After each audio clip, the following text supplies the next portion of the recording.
दोस्तों, Bihar police constable exam के लिए मोस्ट वीवीआई क्वेश्चन चलिए आप सभी देखिए। बिहार पुलिस एग्ज़ाम में बार बार पूछे जाने वाले क्वेश्चन एक्स्ट्रा फैक्ट के साथ डिटेल्स डिस्कशन के साथ अच्छे तरीके से क्लियर कर लीजिए। ये सब दोस्तों ऐसे क्वेश्चन है जो एग्ज़ाम में बार बार रिपीट किया जाता है। यहाँ पर जो क्वेश्चन है दोस्तों, विश्व का प्रथम नगर जहाँ पर परमाणु बम गिराया गया था, तो कौन सा नगर है जहाँ पर परमाणु बम गिराया गया था? तो जापान के जो शहर है दोस्तों हिरोशिमा और नागासाकी, इन दोनों शहरों पर 1945 में बम गिराया गया और दोनों का डेट अलग अलग है।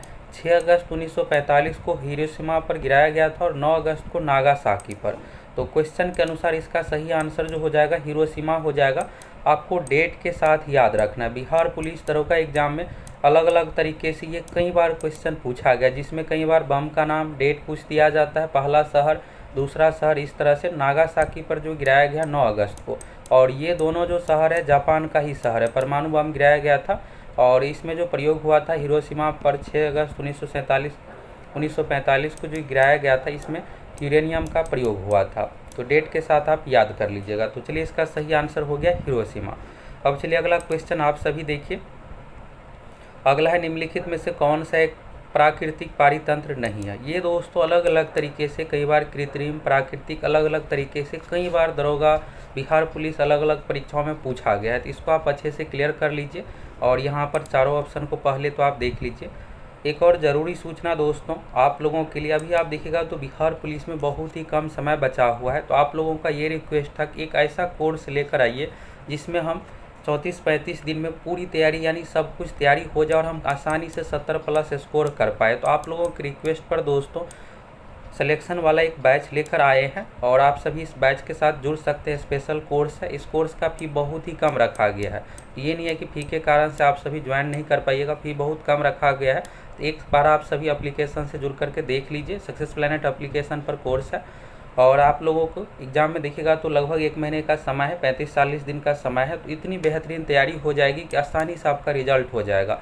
और सभी विषय की साथ ही टॉप 1500 PDF भी इसमें आप लोगों को दे देंगे। क्वेश्चन बैंक का 1 लाइनर, दरोगा वाला नोट, सब कुछ आप लोगों को मिलने वाला है। फटाफट आप सभी को जुड़ जाना है।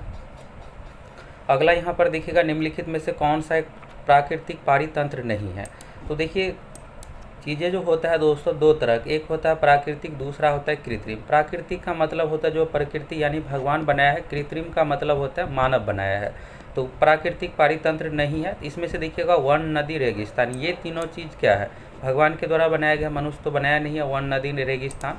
लास्ट ऑप्शन देखिएगा बगीचा। तो बगीचा जो है दोस्तों, बगीचा में क्या करते हैं, फूल पेड़ पौधे इस तरह से लगाते हैं। तो ये क्या है कि मानव निर्मित है, यानी कृत्रिम है। अब यहाँ पर क्या होगा कि ऑप्शन अलग अलग तरीके से रहता है। धान का खेत इसके जगह पर रहेगा तो धान की रोपनी कौन करते हैं? मनुष्य करते हैं। साथ ही दोस्तों तालाब कई बार रहता है। तो अगर देखिए ऑप्शन में धान का खेत तालाब रहेगा तो धान का खेत में आंसर देना है। अगर ये ना रहे तो तालाब में आंसर दीजिएगा। अब तालाब भी दो तरह से होता है, वैसे मैक्सिमम तालाब जो है मानव निर्मित, या कुछ प्राकृतिक भी तालाब होता है। तो ये हो गया इस तरह से। तो धान का खेत, बगीचा, तालाब, ये सब जो है कृत्रिम है।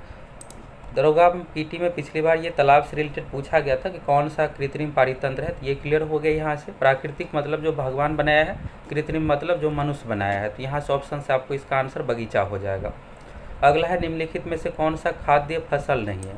अब यहाँ पर देखिएगा तो खाद्य को आप खाद मत समझिएगा, उर्वरक मत समझिएगा। यहाँ पर खाद्य का मतलब होता है खाने पीने का चीज़, और खाद जो खेतों में देती है अलग चीज़ है, उसको उर्वरक हिंदी में कहा जाता है। तो खाद्य का मतलब होता है खाने का चीज़।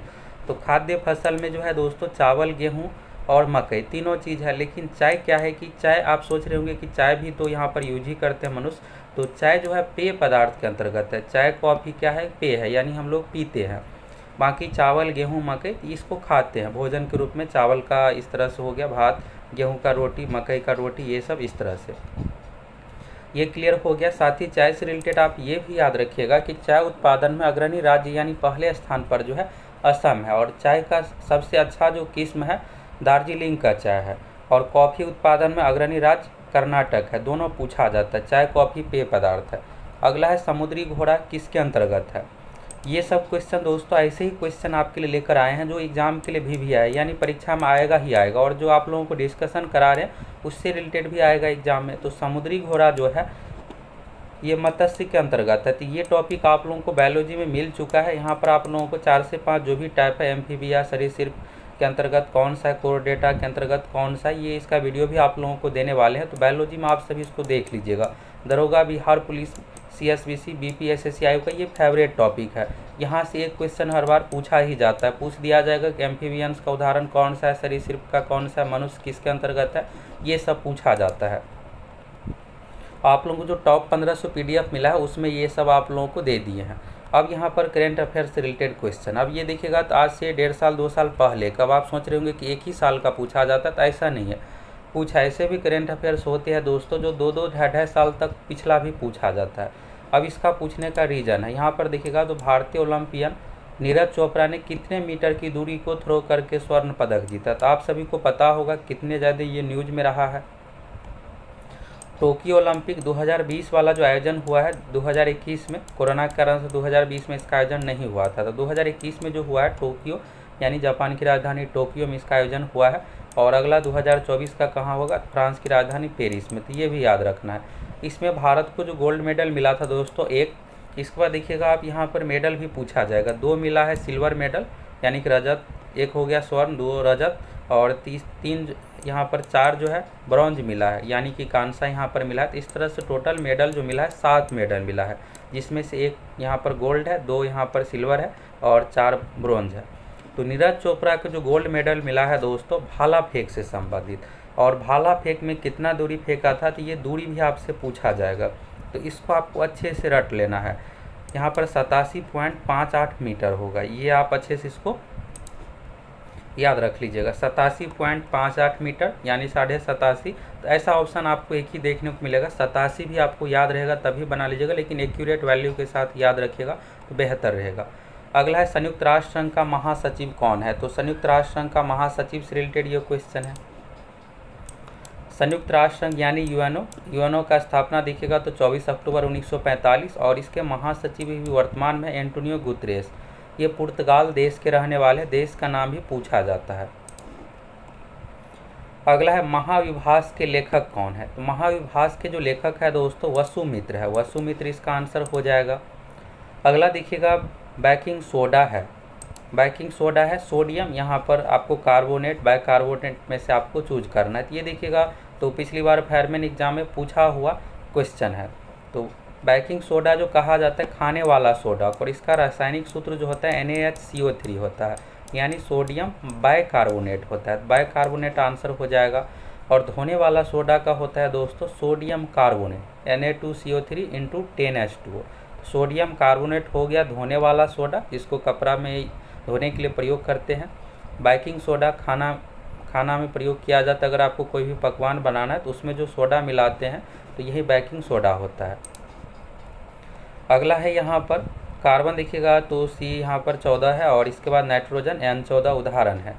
ये जो है दोस्तों यहाँ पर देखिए कोई भी तत्व है तो तत्व को अगर नीचे में जो होता है ये परमाणु संख्या हो तो ऊपर में होता है परमाणु भार, ये हो गया। और इसमें आप देखिएगा N यानी नाइट्रोजन हो गया, परमाणु संख्या 7 है, ऊपर में 14 यहाँ पर परमाणु भार है। तो आपको यहाँ पर देखिएगा तो परमाणु संख्या दोनों का अलग अलग है, कार्बन का 6 होता है, नाइट्रोजन का 7 होता है, लेकिन दोनों का भार क्या है कि 14 है। तो ये जो उदाहरण होता है समभारिक का होता है। समभारिक में क्या होता है कि परमाणु भार समान होता है, तो ये समभारिक का उदाहरण है।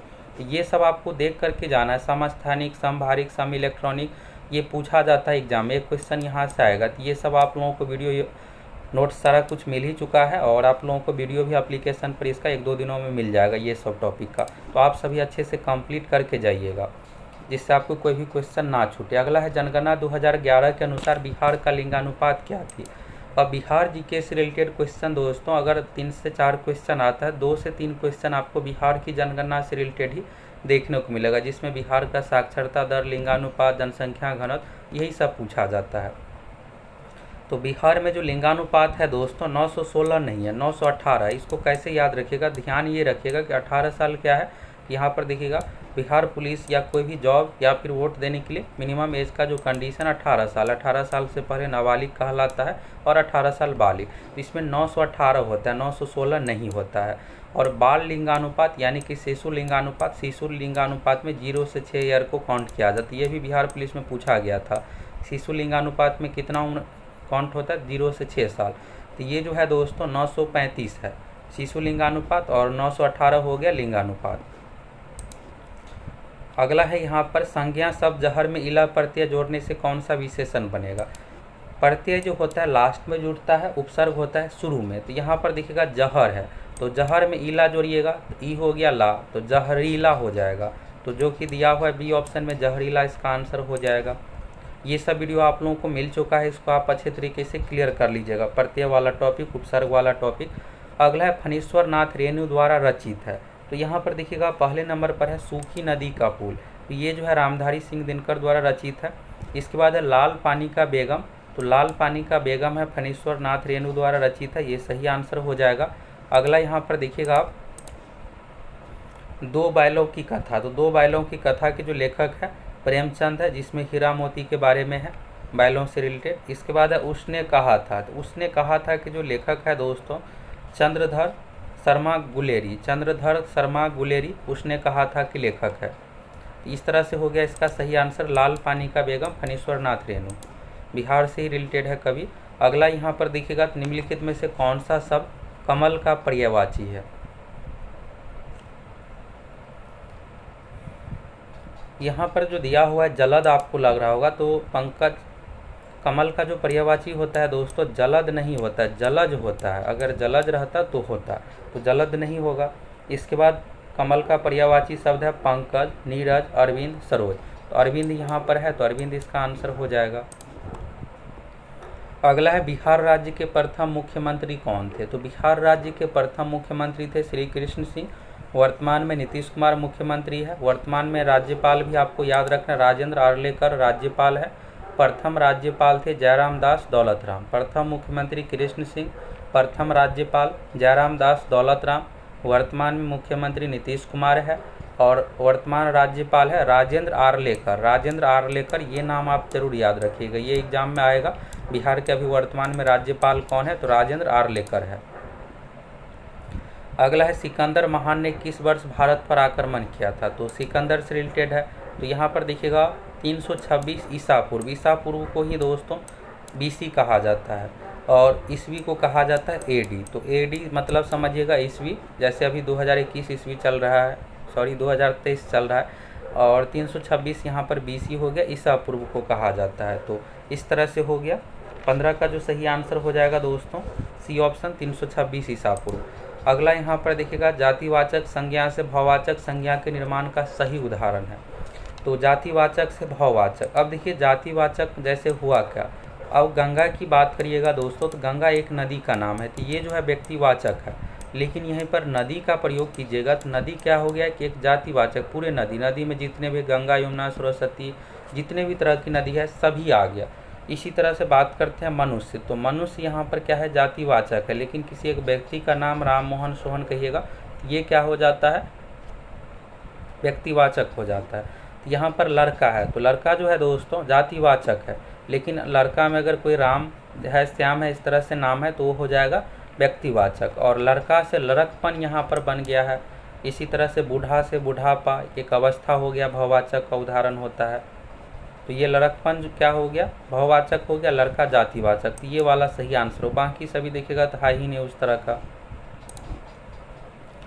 अगला यहाँ पर अमेरिका, कनाडा, डेनमार्क, ब्रिटेन, पुर्तगाल, फ्रांस, बेल्जियम, हॉलैंड, लग्जमबर्ग, तुर्की और ग्रीस ने एक सैनिक संधि की जिसे कहा जाता है। तो यहाँ पर आपको ये नाम जरूर याद रखिएगा, अमेरिका, कनाडा, डेनमार्क, ब्रिटेन, पुर्तगाल, फ्रांस, ये सब देखिएगा जितने लगभग पावरफुल देश है सभी है नाटो के अंतर्गत। और अभी देखिएगा रूस यूक्रेन युद्ध का जो पराग कारण है यही नाटो से संबंधित देखिएगा, तो यूक्रेन क्या चाह रहा था कि हम नाटो में मिले, इसी कारण से देखिएगा रूस यूक्रेन युद्ध का बड़ा कारण यही है। तो नाटो का जो मुख्यालय है दोस्तों ब्रुसेल्स है, मुख्यालय आपसे पूछा जाएगा। तो नाटो का मुख्यालय ब्रुसेल्स यानी बेल्जियम की राजधानी ब्रुसेल्स है। और इसकी स्थापना कब हुई थी, तो 4 अप्रैल 1949 को। वर्ष भी पूछा जाएगा क्योंकि नाटो बहुत ज़्यादा अब न्यूज में रहता है अभी हाल फिलहाल में, इस कारण से।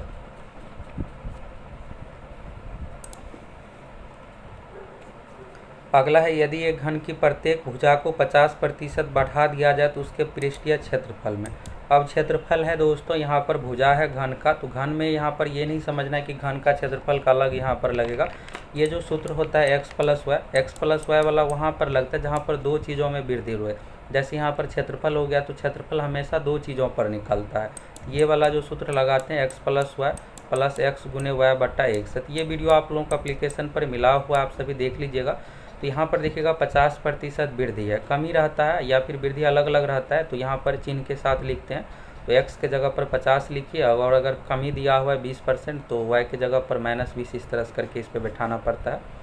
तो यहाँ पर देखिए 50% ही है वृद्धि, प्रत्येक भुजा है, क्योंकि घन में क्या होता है कि सभी भुजा बराबर होता है। तो एक्स वाई दोनों जगह पर आपको 50-50 रखना है। तो 50 + 50 हो गया, प्लस 50 गुने 50 बट्टा 100। और ये जो है दोस्तों, आप इस पे जो है समतुल्य बट्टा वाला भी सवाल बना लीजिएगा, प्रतिशत में भी बना लीजिएगा। बाकी वर्ग का भुजा रहे या फिर त्रिभुज, ये सब जितने भी है वृद्धि से रिलेटेड रहता है सभी इस पर बन जाता है। कमी रहेगा तो माइनस के साथ लिखेंगे, वृद्धि रहता है प्लस के साथ लिखते हैं। ये हो गया 50-50 100 हो गया यहाँ पर, और यहाँ पर 50 गुने 50 2500, 100 भाग दीजिएगा 25 हो जाएगा। तो इस तरह से आ गया यहाँ पर 125% की वृद्धि होगी। तो ये सब वीडियो आप लोगों को एप्लीकेशन पर मिला हुआ है, तो आप सभी देख लीजिएगा, फिर क्लियर हो जाएगा। अभी यहाँ पर शॉर्ट डिस्कशन कर रहे हैं इसलिए आपको समझ में बहुत नहीं आ रहा होगा। अगला है डेविस कप किस खेल से संबंधित है। तो डेविस कप जो संबंधित है दोस्तों टेनिस से संबंधित है, तो टेनिस इसका सही आंसर हो जाएगा। अगला यहाँ पर देखिएगा किस माह में भारतीय वायुसेना दिवस मनाया जाता है। तो भारतीय वायुसेना दिवस जो मनाया जाता है प्रत्येक वर्ष 8 अक्टूबर को। इन्फोर्समेंट सब इंस्पेक्टर यानी दरोगा पीटी एग्जाम में ये आया हुआ क्वेश्चन है। भारतीय वायुसेना दिवस कब मनाया जाता है, तो 8 अक्टूबर को, और अक्टूबर इसका सही आंसर हो जाएगा। तो इसको आप ज़रूर याद रखिएगा।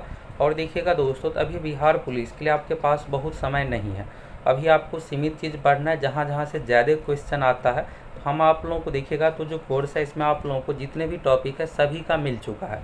अब आप लोगों को अगले 35 दिन में वही सब पढ़ाने वाले हैं, जिससे आप लोगों को आसानी से 75 क्वेश्चन सही हो जाए। यानी जो मैक्सिमम क्वेश्चन जहाँ जहाँ से पूछा जाता है ऐसे टॉपिक से रिलेटेड आप लोगों को वीडियो मिलेगा। यानी आप अगर अगले जो भी 1 महीने का समय है, अगर आप अच्छे से तैयारी कर लीजिएगा तो रिजल्ट के लिए आपको सोचना ही नहीं पड़ेगा। कटअप से आपका 5-10 नंबर अधिक ही आएगा। टॉप 1500 PDF जो मिला है इसको आप बार बार पढ़ के अच्छे से कंप्लीट कर लीजिए। बाकी आप लोगों को प्रीवियस ईयर का 1 लाइनर PDF हो गया, साथ ही टेस्ट के रूप में क्वेश्चन, दरोगा वाला मेरा जो नोट्स है ये नोट्स भी आप लोगों को देने वाले हैं। यानी इतनी आपकी बेहतरीन तैयारी हो जाएगी कि रिजल्ट के लिए आपको सोचना भी नहीं पड़ेगा। तो कोर्स का प्राइस बहुत कम कर दिए हैं, और एक आप लोगों के लिए यहाँ पर सिलेक्शन वाला बैच शुरू किए हैं। तो इस बैच के साथ आप सभी जुड़ जाइए, और जो पहले से परचेज किया हैं तो उसको ज्वाइन करने की ज़रूरत नहीं है, आप लोग ऑटोमेटिक उस बैच में जुड़ गए हैं। आप सभी को दोबारा ज्वाइन करने की ज़रूरत नहीं, जो नए छात्र है उसी को यहाँ पर स्पेशल कोर्स के साथ जुड़ना है। अगला देखिएगा, निम्नलिखित याम्योत्तर में कौन सा भारत का मानक याम्योत्तर है। तो भारत का मानक याम्योत्तर है 82.5 डिग्री। इसको 82 डिग्री 30 मिनट इस तरह से पढ़ा जाता है। पूर्वी देशांतर यहाँ पर हो गया।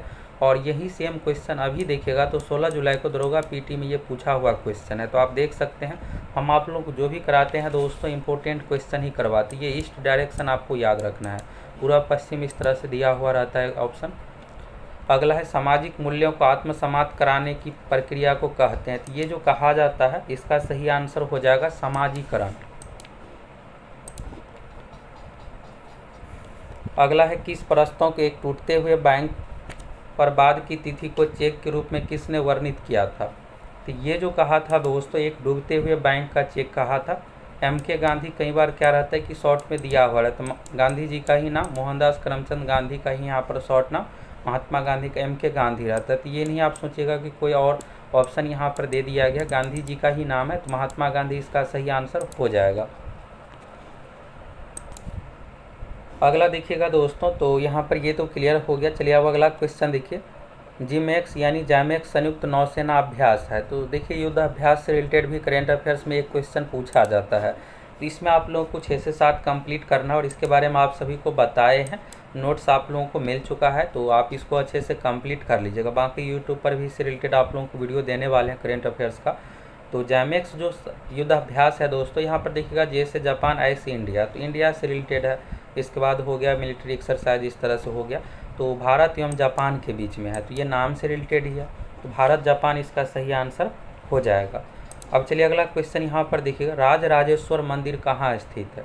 तो राजराजेश्वर मंदिर जो है दोस्तों तमिलनाडु में है। अब तमिलनाडु के कौन से शहर में है, तो तंजावुर में है। और ये शिव यानी शंकर जी का मंदिर है, और इसको जो बनाया था चोल राजाओं ने, और राजा इस तरह संबंधित इससे है तो उसी के नाम से रिलेटेड मंदिर है। राजराजेश्वर मंदिर, शिव मंदिर है तंजावुर में। अगला है किस अनुच्छेद के अनुसार संसद की संयुक्त बैठक होती है। तो संयुक्त बैठक यहाँ पर देखिएगा तो अनुच्छेद 108 में इसके बारे में वर्णन है। तो अनुच्छेद 108 इसका सही आंसर हो जाएगा। तो ये वाला बहुत फेमस है दोस्तों, संयुक्त बैठक के बारे में पूछा जाता है कि संसद के संयुक्त बैठक होती है, अनुच्छेद 108 में इसका वर्णन है। अगला देखिएगा निम्नलिखित में से कौन सी धातु हमारे शरीर में रक्त का थक्का जमाने के लिए उत्तरदायी है। तो रक्त का थक्का शरीर में जो उत्तरदायी है कैल्शियम होता है। तो इसका सही आंसर क्या हो जाएगा, कैल्शियम हो जाएगा। ये एग्जाम में पूछा जाएगा और साथ ही विटामिन के से रिलेटेड भी पूछा जाता है। अगला है महिलाओं के गोले शॉर्ट पुट का वजन होता है। अब देखिए अभी बिहार पुलिस का आप सभी फिजिकल दीजिएगा तो गोला फेंक उसमें है, तो पुरुषों का अलग अलग है, महिलाओं का अलग है।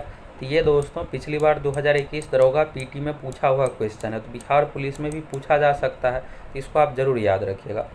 महिलाओं के गोले शॉर्ट पुट का जो वजन होता है 4 केजी होता है और पुरुषों की बात करें तो पुरुष का होता है 7.26 केजी। ये दोनों आप जरूर याद रखिएगा नाम। 7.26 हो गया पुरुष का और महिला का होता है 4 केजी। अगला भारतीय मानक समय रेखा कहाँ से नहीं गुजरती। अब देखिए शुरू में आप देखिए 82.5 डिग्री से संबंधित था और यहाँ पर भारतीय मानक रेखा कहाँ से नहीं गुजरती, ये भी दोस्तों एग्जाम के लिए भिभिया क्वेश्चन है। ये जो गुजरती है 5 राज्यों से, जिसमें से पहला हो गया उत्तर प्रदेश, दूसरा हो गया मध्य प्रदेश, तीसरा हो गया छत्तीसगढ़ और चौथा यहाँ पर हो गया उड़ीसा यानी यूडी और पाँचवा यहाँ पर आंध्र प्रदेश हो गया। तो 5 राज्यों से गुजरते उत्तर प्रदेश, मध्य प्रदेश, छत्तीसगढ़, उड़ीसा, आंध्र प्रदेश। ये तेलंगाना से होकर नहीं गुजरती है, तो इसका जो सही आंसर हो जाएगा तेलंगाना, जो कि यहाँ पर गलत दिया हुआ है। अगला यहाँ पर देखिएगा निम्नलिखित में से कौन सा गुण भारी पानी में नहीं होता है। तो भारी पानी यानी कि भारी जल जो कहा जाता है दोस्तों D2O यानी ड्यूटेरियम ऑक्साइड, इसका अनुभार जो होता है 20 होता है। भारी जल का प्रयोग नाभिक के रिएक्टर में किया जाता है। तो भारी जल का यहाँ पर देखिएगा भारी पानी का क्वथनांक साधारण पानी से कम होता है, ये गलत दिया हुआ है। साधारण पानी का क्वथनांक जो होता है दोस्तों 100 डिग्री सेल्सियस और भारी जल का 101 प्लस होता है। तो यहाँ पर इससे अधिक ही होता है, जो कि गलत है। बाकी है भारी पानी का घनत्व साधारण पानी से अधिक होता है। तो देखिएगा भारी पानी का तो सब कुछ अधिक ही होता है, हिमांक भी अधिक होगा, घनत्व भी अधिक होगा, क्वथनांक भी अधिक होगा। यह संचारण उत्पन्न करता है, संचारण यानी जंग, तो जंग तो यहाँ पर लगेगा ही। पहला वाला जो सही है ये गलत है, भारी पानी से कम नहीं अधिक होता है यहाँ पर। तो ये क्लियर हो गया, जो कि यहाँ पर गलत दिया हुआ था, ये सही नहीं है। अगला है संपर्क विधि इसके निर्माण में प्रयोग होती है। ये उत्प्रेरक से संबंधित क्वेश्चन है। तो H2SO4 का यहाँ पर बनाने के लिए जो प्रयोग है विधि का नाम है H2SO4 का जो विधि का नाम है संपर्क विधि। और इसमें जो प्रयोग किया जाता है उत्प्रेरक का प्लेटिनम चूर्ण, ये भी पूछा जाएगा। संपर्क विधि में सल्फ्यूरिक अम्ल बनाने के लिए कौन सा उत्प्रेरक प्रयोग होता है, प्लेटिनम चूर्ण का प्रयोग किया जाता है। यहाँ पर देखिएगा H2SO4 यानी सल्फ्यूरिक एसिड का अम्लों का राजा कहा जाता है सल्फ्यूरिक एसिड को। H2SO4 यहाँ पर हो गया। अगला देखिएगा तो मंगोलों के वंशज मुगल कहाँ के निवासी थे। तो ये हो गया दोस्तों मंगोलों से रिलेटेड है मुगल वंश। और मुगल वंश का संस्थापक देखिएगा तो बाबर है। और ये कहाँ से आए थे, तो मध्य एशिया देश में पूछा जाता है, तो उज्बेकिस्तान से संबंधित है। अगला यहाँ पर है चेचक स्मॉल पॉक्स होने का कारण है। चेचक देखिए 2 तरह का होता है, एक होता है स्मॉल पॉक्स जिसमें छोटे छोटे दाना होता है, इसको छोटी माता कहा जाता है। दूसरा होता है चिकन पॉक्स जिसमें बड़े दाना। तो यहाँ पर चेचक पूछा गया है स्मॉल पॉक्स। स्मॉल पॉक्स का जो कारण होता है दोस्तों वेरिओला और चिकन पॉक्स का जो कारण होता है वेरिसेला होता है। दोनों का नाम आपको अच्छे से याद रखना है। चिकन पॉक्स का होगा वेरिसेला, स्मॉल पॉक्स का होता है वेरिओला वायरस, और ये दोनों वायरस जनित ही बीमारी है। अगला यहाँ पर निम्नलिखित में से कौन सा स्कर्वी रोग के इलाज में उपयोगी है। स्कर्वी रोग जो होता है दोस्तों विटामिन सी की कमी से। तो किसके कमी से होगा, आंवला से। तो यानी आंवला अगर आप खाते हैं तो शरीर में विटामिन सी मिलेगा, तो इसका उपचार होगा। आंवला के अलावा संतरा में भी विटामिन सी होता है। और विटामिन डी की कमी से जो होता है रिकेट्स रोग, इसको सूखा रोग भी कहा जाता है। चलिए अब अगला क्वेश्चन देखिए। अगला है बेलारूस देश की राजधानी है। तो बेलारूस देश की राजधानी जो है दोस्तों मिन्स्क है। और इसके मुद्रा, तो मुद्रा जो है रूबल है, मुद्रा हो गया रूबल। और राजधानी है मिन्स्क। तो दोस्तों आप लोगों को वीडियो कैसा लग रहा है, डिटेल्स डिस्कशन कैसा लग रहा है, आप सभी अधिक से अधिक कमेंट करके ज़रूर बताइए। आप लोग इसी तरह से डिटेल्स डिस्कशन चाहते हैं या फिर शॉर्ट डिस्कशन, आप सभी अधिक से अधिक कमेंट कीजिए। अगला है सिरोही राष्ट्रीय उद्यान किस राज्य में है। तो सिरोही राष्ट्रीय उद्यान जो है दोस्तों मणिपुर राज्य में है। मणिपुर में एक और है किबुल लामजाओ राष्ट्रीय उद्यान, और ये एकमात्र तैरता उद्यान है, तैरतिया राष्ट्रीय उद्यान। अभी जितना भी देखिएगा तो क्या होता है राष्ट्रीय उद्यान, ये सभी ज़मीन से रिलेटेड ही होता है यानी स्थिर, और ये एकमात्र तैरता राष्ट्रीय उद्यान है। किबुल लामजाओ भी मणिपुर में ही है और सिरोही भी मणिपुर में ही है। अगला है मत या वोट देने का अधिकार संविधान के किस अनुच्छेद के अंतर्गत है। तो मत या वोट देने का अधिकार अनुच्छेद 324 में देखिएगा तो निर्वाचन आयोग का वर्णन है। अनुच्छेद 324 में वोट देने का अधिकार है, और वोट देने के लिए मिनिमम एज का जो कंडीशन 18 साल है। सरकारी नौकरी के लिए भी 18 साल का कंडीशन है। अगला है तृतीय बौद्ध संगीति का आयोजन किसके शासनकाल में हुआ था। तो तृतीय बौद्ध संगीति का आयोजन यहाँ पर आपको सीरियल से याद रखना है। पहला कहाँ हुआ था, राजगिरी में, दूसरा वैशाली में, तीसरा हुआ था दोस्तों पाटलिपुत्र में, चौथा हुआ था कश्मीर में, कुंडलवन यानी कश्मीर में। तो पहला देखिएगा तो अजातशत्रु के शासनकाल में हुआ है, चौथा हुआ है कनिष्क के शासनकाल में, तीसरा हुआ है दूसरा हुआ है कालाशोक के शासनकाल में, और तीसरा कहाँ हुआ है अशोक के शासनकाल में। तो यहाँ पर पूछा है तृतीय बौद्ध संगीति का आयोजन किसके शासनकाल में हुआ है, यह अशोक। पहला अजातशत्रु, दूसरा कालाशोक, तीसरा अशोक, चौथा कनिष्क। तो अशोक से संबंधित कौन सा है, तीसरा है, चंद्रगुप्त मौर्य में नहीं हुआ है। अगला है ध्वनि की चाल निर्भर करता है। तो ध्वनि की चाल देखिए दो चीज़ों पर डिपेंड नहीं करता है, दाब एवं आवृत्ति पर। बाकी घनत्व हो गया, तापमान, इन सभी चीज़ों पर डिपेंड करता है। तो घनत्व इसका आंसर होगा, इनमें से सभी वाला नहीं होगा। ये अच्छा सा क्वेश्चन है।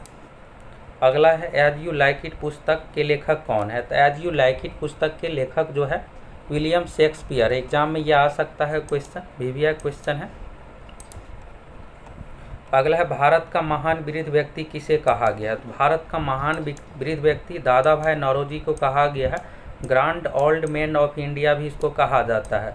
तो ये भी एग्जाम में पूछा जाता है, grand old man of India किसे कहा जाता है। तो दादा भाई नौरोजी को कहा जाता है।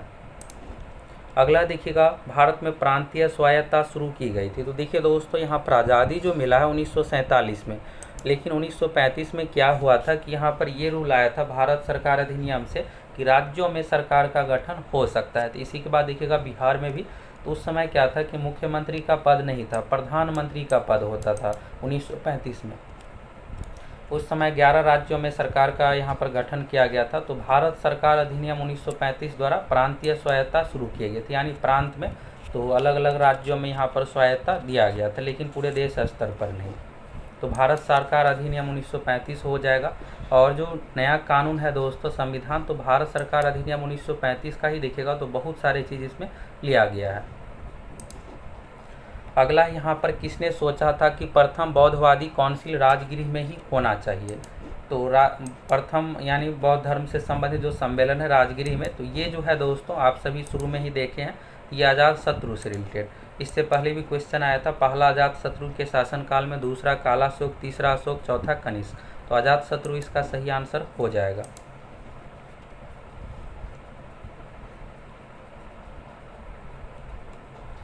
अगला है 1530 में दक्षिण बिहार का वास्तविक शासन कौन बना। तो 15 से 30 में दक्षिण बिहार का वास्तविक शासक जो बना है, 44 नंबर का जो सही आंसर हो जाएगा शेर खां। शेर खां को ही शेरशाह सूरी कहा जाता है, और इसका ओरिजिनल नाम देखिएगा तो फरीद खां। तो शेर खां हो जाएगा।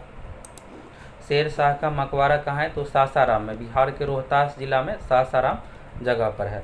अगला है संविधान सभा की प्रांतीय संविधान समिति के अध्यक्ष कौन थे।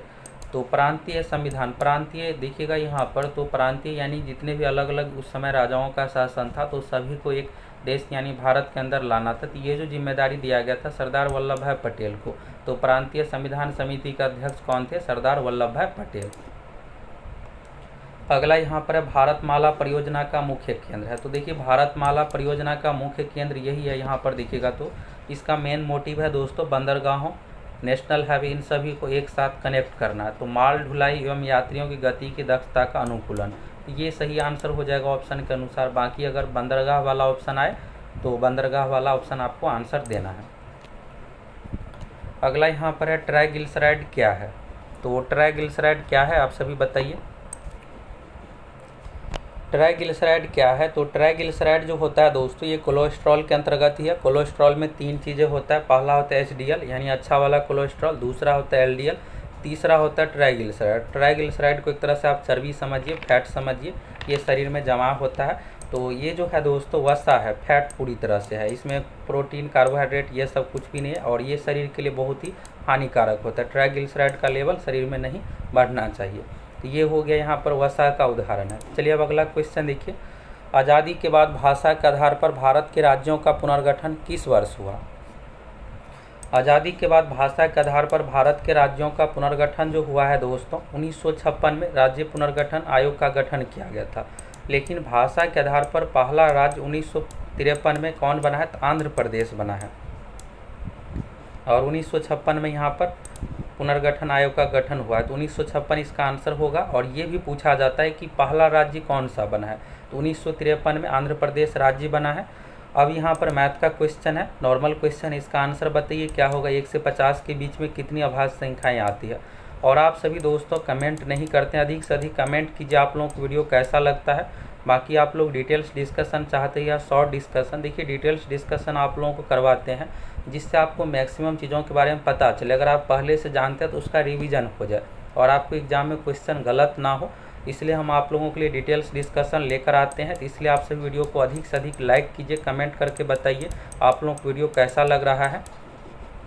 तो यहाँ पर दोस्तों देखिएगा 1 से 50 के बीच में कितनी संख्याएं आती है अभाज्य संख्या। तो अभाज्य संख्या पहली संख्या जो है 2 है। अभाज्य संख्या का मतलब ये है जो किसी दूसरे से विभाज्य ना हो। तो 2, 3, 5, 7, 9 जो है दोस्तों अभाज्य संख्या नहीं है क्योंकि 9 3 से विभाज्य है। 7 के बाद 11, 13, 17, 23, 29 इस तरह से 19 भी है। 17, 19, 23, 29, 31, 37, 41, 43, 47। तो लास्ट वाला देखिएगा तो इस तरह से 43 आएगा, 47 आएगा। तो इसमें देखिएगा टोटल जो संख्या 15 है। तो 1 से लेकर के 50 तक 15 संख्या है और 1 से लेकर के 100 तक अभाज्य संख्या टोटल कितना है, तो 25 है। ये दो एग्जाम में सीधा सीधा पूछ दिया जाएगा। और ये भी पूछा जाता है कि प्रथम 10 अभाज्य संख्याओं का औसत क्या होगा। तो 10 तक संख्या इस तरह से लिख लीजिए, किसी में डॉट रहे, जैसे 15 में डॉट हो तो 15 क्या है, 3, 5 विभाज्य है तो ये नहीं आएगा। तो यहाँ पर 13 के बाद 17, 19 इस तरह से आप लिखते जाइए और सभी को जोड़ करके फिर जितना टोटल संख्या उससे भाग दे करके आप औसत निकाल सकते हैं। तो औसत वाला यहाँ से पूछा जाता है एग्जाम में। इसका जो सही आंसर हो जाएगा 15 हो जाएगा। अब चलिए लास्ट क्वेश्चन, इसका आंसर बताइए। एक वस्तु का भार पृथ्वी की सतह पर मापने पर 100 न्यूटन आता है, उसका भार चंद्रमा की सतह पर मापने पर कितना होगा। पिछले जो वीडियो आप लोगों को डिस्कशन करवाए थे उसमें भी ये बताए थे, तो उसमें क्वेश्चन अलग था लेकिन इसी पैटर्न पर था। भार का सूत्र क्या होता है, W गुने भार, W बराबर होता है M गुने G। M यहाँ पर द्रव्यमान है, G है गुरुत्वीय त्वरण। द्रव्यमान कहीं भी चेंज नहीं होता है, पृथ्वी पर रही या फिर चंद्रमा अंतरिक्ष कहीं जाइएगा तो द्रव्यमान सेम होता है, लेकिन G का मान जगह के अनुसार बदलता है। जो चंद्रमा पर जो होता है दोस्तों G का मान पृथ्वी पर के G का मान का 1/6 होता है। इसमें भी भार क्या हो जाएगा, 1/6 हो जाएगा, W/6 हो जाएगा। तो यहाँ पर 100 न्यूटन है पृथ्वी पर, तो चंद्रमा पर क्या हो जाएगा 100/6। इसी को सॉल्व कीजिएगा तो 2 से कटने के बाद क्या हो जाएगा 50/3 न्यूटन। भार का ऐसा मात्रक न्यूटन होता है, बल का भी ऐसा मात्रक न्यूटन ही होता है। तो इस तरह से आपको ये बनाना था। तो ये न्यूमेरिकल हो गया गतिज ऊर्जा वाला। तो हम आप लोगों को वीडियो में न्यूमेरिकल भी इसलिए शामिल करते हैं कि बिहार पुलिस में दोस्तों न्यूमेरिकल भी क्वेश्चन पूछा जाएगा, 2-3 क्वेश्चन आएगा, तो आप सभी आसानी से बना लीजिएगा। बाकी इससे रिलेटेड वीडियो भी आप लोगों को सब कुछ मिलने वाला है।